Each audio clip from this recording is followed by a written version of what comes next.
Kembali bersama kami dalam Economic Update dan dialog bersama dengan Menteri Pariwisata dan Ekonomi Kreatif Sandiaga Uno. Kami lanjutkan kembali. Pak Sandi, tadi terkait dengan sustainable tourism, begitu seperti apa harus tetap memperhatikan aspek lingkungan dan juga mungkin masyarakat sekitar, begitu. Tapi di satu sisi juga tentunya terkait dengan untuk tiket masuk ke lokasi, begitu. Tampaknya ini juga menjadi salah satu cara yang mungkin bisa diambil, begitu, dengan menaikkan tiket masuk sehingga nanti untuk pariwisata juga bisa lebih fokus, begitu kan. Tapi di satu sisi tadi ada pertimbangan dari market domestik yang perlu kita pikirkan, begitu Pak. Tentu juga tidak sedikit yang mungkin akan kecewa jika tiketnya juga dinaikkan, apalagi juga jika spread kenaikan harganya cukup tinggi. Seperti apa Pak Sandi terkait dengan hal ini?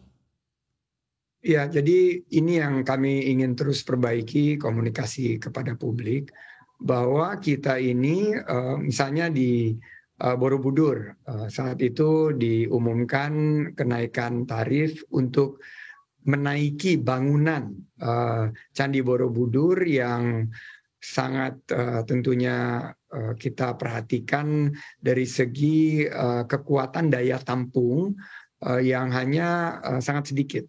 Dan pada saat itu kita umumkan bahwa akan ada aspek dari pembatasan dan untuk menaiki Candi Borobudur akan dikenakan biaya konservasi. Namun sesuai dengan pertimbangan dan masukan dari banyak ahli, akhirnya pembatasan itu dilanjutkan, tapi pembatalan dari tarif yang semula sudah disosialisasikan. Terulang di Taman Nasional Komodo, di mana inisiatif yang baik dalam upaya konservasi ini, sosialisasinya masih perlu terus kita tingkatkan, karena sebetulnya yang jelas upaya konservasi ini adalah prioritas. Nah, di samping itu kita harus buat penataan agar sisi ekonomi dari suatu destinasi wisata itu juga bisa menjadi lahan penghasilan bagi masyarakat setempat, tentunya untuk peningkatan kesejahteraan rakyat. Meminjam istilah Bapak Presiden Jokowi adalah bahwa upaya konservasi dan upaya peningkatan ekonomi itu harus berjalan beriringan. Nah, untuk khususnya di Taman Nasional Komodo, Pulau Komodo, dan Pulau Padar, ini yang dibatasi karena itu merupakan temuan dari para ahli, bahwa dua pulau ini tidak bisa menampung kunjungan wisatawan yang akan membebani ekosistem pariwisata di kedua pulau ini. Tapi ada alternatif untuk melihat komodo itu di kawasan Pulau Rinca yang sudah ditata. Nah, komunikasi-komunikasi ini, pembangunan destinasi lain untuk membangun suatu pola perjalanan sama seperti di Bali untuk memecah pola perjalanan itu bukan hanya di satu atau dua tempat, tapi kita berikan opsi, akan kita harapkan meningkatkan peluang usaha dan lapangan kerja bagi masyarakat. Nah, di Labuan Bajo sendiri kita memantau selain di Borobudur ternyata kunjungan wisatawan terus meningkat. Oleh karena itu kita bangun terus infrastruktur yang sustainable. Kita bangun infrastruktur yang ramah lingkungan agar bisa menampung peningkatan kunjungan wisatawan, memberikan kue ekonomi kepada masyarakat setempat, tapi tidak merusak lingkungan atau tidak membebani konservasi yang ada di masing-masing destinasi. Oke, baik. Dan terkait dengan, mungkin kita akan bergeser begitu terkait dengan ekonomi digital. Ini juga kan sebetulnya memiliki peran penting dalam pencapaian ekonomi berkelanjutan. Apalagi juga diprediksi ekonomi digital di tanah air juga akan terus semakin masif ke depannya. Nah, ini seperti apa Pak penerapan ekonomi digital jika kita sandingkan begitu, jika kita gabungkan dengan sektor pariwisata dan juga ekonomi kreatif? Parekraf ini berbasis pemberdayaan masyarakat, dan seperti saya sampaikan di awal, jutaan lapangan kerja hilang saat pandemi, dan sekarang kita dalam trajectory dalam proses penciptaan 1,1 juta lapangan kerja baru di tahun ini dan 4,4 juta lapangan kerja baru di tahun 2024. Ekonomi digital adalah menjadi tulang punggung dalam upaya kita melakukan satu pendekatan secara 360, secara holistik, agar pemanfaatan teknologi digital ini akan mengurangi dampak langsung sistem ekonomi terhadap lingkungan. Jadi misalnya caranya pembatasan kunjungan wisatawan dan pengaturan kunjungan wisatawan itu bisa menggunakan pendekatan teknologi digital. Ini juga kita bisa dorong untuk melakukan reshaping dari customer behavior dalam melakukan kegiatan wisata. Misalnya nih Mbak Iva, ternyata di setiap destinasi wisata itu puncak kunjungan itu adalah di Jumat Sabtu Minggu. Dan ini bebannya sangat berat.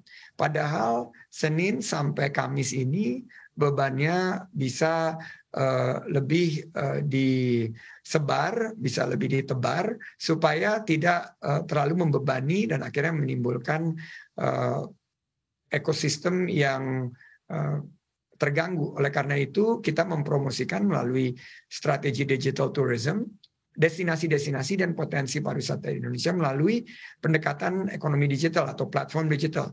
Kami berkolaborasi menyiapkan infrastrukturnya, kita bekerja sama dengan kementerian dan lembaga seperti Kominfo, kita juga berikan pelatihan-pelatihan digital marketing dan peningkatan kemampuan digitalisasi dari SDM di sektor parekraf. Kami meyakini program Gerakan Nasional Bangga Buatan Indonesia yang kita dorong dan bangga berwisata di Indonesia akan melakukan onboarding di tahun 2024 terhadap 30 juta industri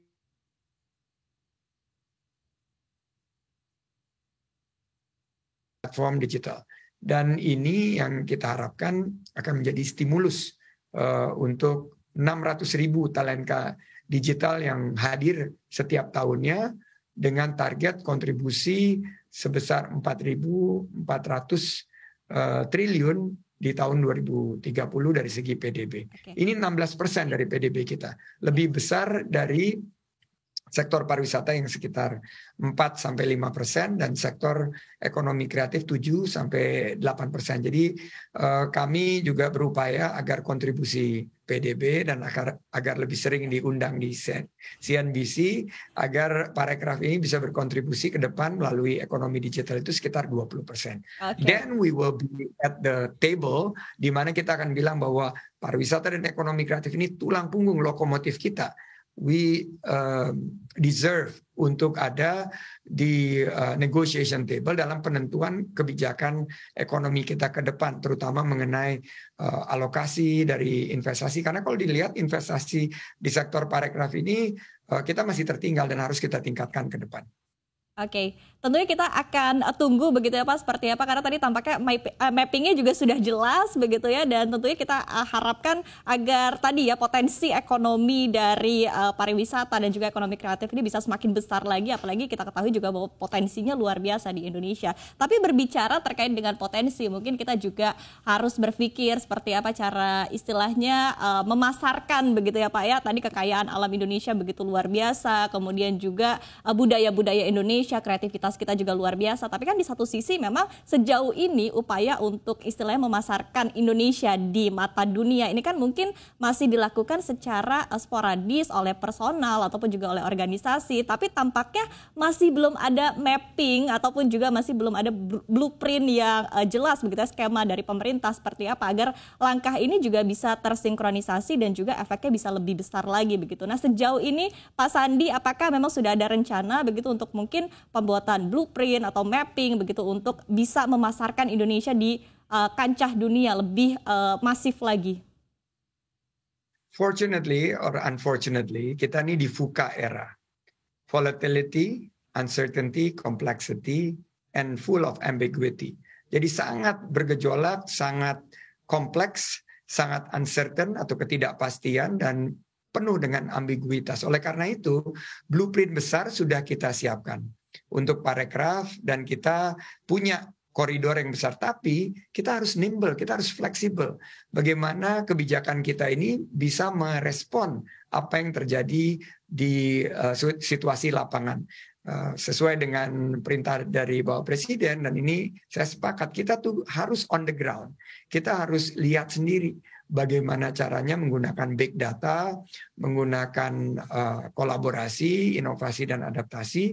Kita mampu untuk mempromosikan dengan segmented, targeted digital marketing. Karena kita udah berbeda sekali pasca pandemi ini, peluang kita untuk mempromosikan dengan cara-cara yang lama dan sama. Kita harus menggunakan cara-cara baru yang lebih maju, di mana kita mempromosikan dari segi nature and culture, tadi budaya dan alam kita yang indah, pengelolaan yang berkelanjutan, bagaimana kita keberlanjutan budaya itu sendiri, dan keberlanjutan lingkungan. Dan menurut saya bahwa program-program promosi yang dulu sempat kita lakukan mungkin akan tidak memiliki kemampuan untuk mengakses atau mempenetrasi pasar seperti dulu. Sementara kerjasama-kerjasama yang baru dengan micro influencer, dengan targeted marketing kepada spesifik market, misalnya di pasar China, selama China melakukan zero COVID policy, ya nggak bisa kita lakukan proses pemasaran sama sekali. Jadi kita nggak bisa blanketed approach kayak dulu. Kita harus targeted. Misalnya di India yang pasar yang sangat berkembang. Ini kita bisa dorong melalui pendekatan wedding destinations. Jadi sekarang Bali, Indonesia menjadi favorit wedding destination. Nah, ini cara mempromosikan kita dengan model bisnis yang baru, yang lebih inklusif, yang melibatkan partisipasi IO-IO lokal. Ini akan jauh lebih resilient dan berkelanjutan. Dan saya yakin model bisnis ini para pelaku usaha sudah sangat agility-nya sangat tinggi. Mereka mengerti pasar dan produk positioning-nya, mereka mengerti strategi promosinya, dan mereka mengerti juga bagaimana penerapan digitalisasi dan ekosistem bisnis. Jadi saya sangat optimis, saya sangat menaruh harapan yang besar sekali sektor pariwisata dan ekonomi kreatif ini akan mampu untuk tampil lebih. Kalau ada salah satu ekonom kita yang menyebutkan bahwa pariwisata ini bintang baru dari ekonomi Indonesia, ini kita harapkan akan menjadi kenyataan. Baik, sekali lagi karena potensinya juga begitu besar dan tampaknya juga pemerintah sudah mulai melihat ya Pak ya, ada perubahan, istilah perubahan permainan begitu ya, dan ini juga sudah mulai dilakukan oleh pemerintah, dan tentu kita akan menunggu seperti apa gebrakan-gebrakan baru dari sektor pariwisata Pak, karena tentunya masyarakat juga ikut happy ya Pak ya kalau pariwisata Indonesia juga terus maju tentunya. Terima kasih sekali Bapak Sandiaga Uno selaku Menteri Pariwisata dan juga Ekonomi Kreatif Republik Indonesia telah bergabung bersama kami dalam Economic Update. Sukses dan sehat selalu untuk Anda. Terima kasih atas waktunya. Terima kasih Mbak Iva.